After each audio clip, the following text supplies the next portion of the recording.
Bismillahirrahmanirrahim. Assalamualaikum warahmatullahi wabarakatuh. Alhamdulillahilladzi bini'matihi tatimmus salihat. Wassalatu wassalamu ala sayyidis sadat wa ala alihi wa sahbihi ahlil fadail wal karamat. Amma ba'du, ya ilahi anta maqsudi wa ridhaka matlubi, a'tini mahabbataka wa ma'rifataka. Para hadirin ma'asyiral muslimin wal muslimat, para sahabat dan dewan juri yang arif lagi bijaksana, semoga kita semua dirahmati oleh Allah Subhanahu wa ta'ala. Amin ya rabbal alamin. Alhamdulillah, puji syukur kehadirat Allah yang maha ghafur, yang nikmatnya diberikan kepada kita tidak pernah luntur, yang kita bangun setiap malam bersujud kepadanya hanya untuk minta panjang umur. Dan Allah pula yang mengatur dari barat hingga ke timur, yang dimana Allah Subhanahu wa ta'ala memberikan kita kesempatan untuk hidup dan beraktivitas sampai pada bulan Ramadan ini. Semoga seluruh aktivitas kita diterima oleh Allah Subhanahu wa ta'ala sebagai ibadah yang ikhlas dan hanya kepadanya. Demikian misi tujuan hidup kita saat dicipta, saat Allah menginformasikan dalam Al-Quran surah Ad-Dariyat, Bismillahirrahmanirrahim. Wa ma khalaqtul jinna wal insa illa liya'budun.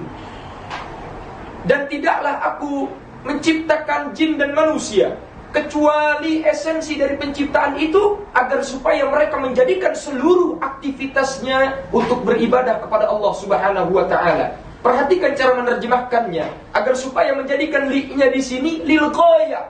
Ghayah itu artinya tujuan. Jadi tujuan hidup kita untuk menata seluruh aktivitas hidup kita agar supaya beribadah kepada Allah Subhanahu wa ta'ala.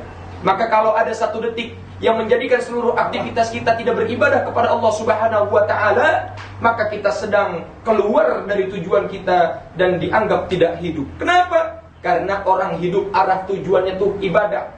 Itu poinnya, relnya di situ. Kalau kereta keluar dari relnya, bukan saja tidak sampai dengan tujuannya, tapi juga berpotensi menghadirkan celaka dalam perjalanannya. Begitu juga manusia.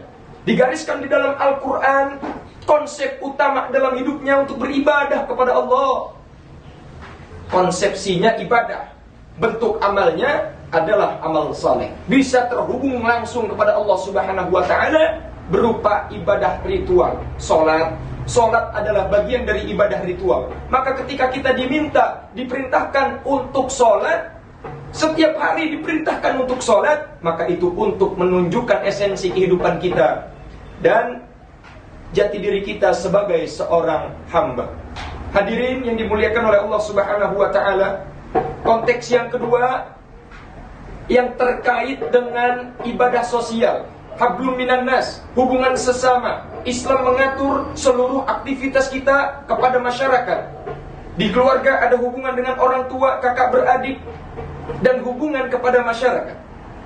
Maka konteks lebih luas juga, syu'uban wa qabaila, hubungan kebangsaan, kenegaraan, hubungan antar bangsa, antar negara. Maka harus ada keseimbangan antara keduanya. Jangan sampai miring sebelah. Jangan sama Allahnya rapi, tapi sama manusia, sama teman pada main pelotot-pelototan, muka disegel, ditekuk aja persis seperti dompet masisir akhir bulan. Dan juga sebaliknya, hubungan sama manusia akur, tapi sama Allah belepotan. Na'udzubillah, summa na'udzubillah.